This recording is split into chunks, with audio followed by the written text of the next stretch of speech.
Welcome Najmi health care. आज हम wines की एक्स्ट्रा लाइटनिंग सीरम को रिव्यू के लिए लेकर आए हैं। ये कोई प्रमोट वीडियो नहीं है, होनेस्ट रिव्यू है।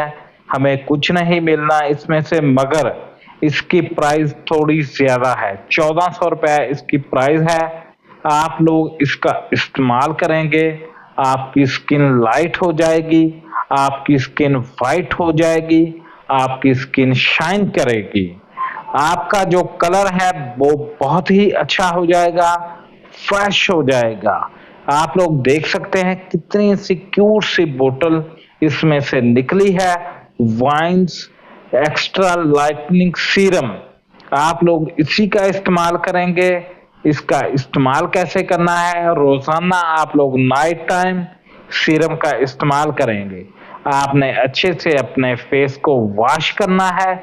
वॉश करने के से पहले वाइन्स का ही आप लोग फेस वॉश ले सकते हैं। उसके बाद वाइन्स सीरम का इस्तेमाल करना है। फेस को अच्छे से वॉश करने के बाद इसके 2 से 4 ड्रॉप्स लेने हैं, अपने फेस पर लगाने हैं और सो जाना है। रात में आप दिन को देखेंगे बहुत अच्छा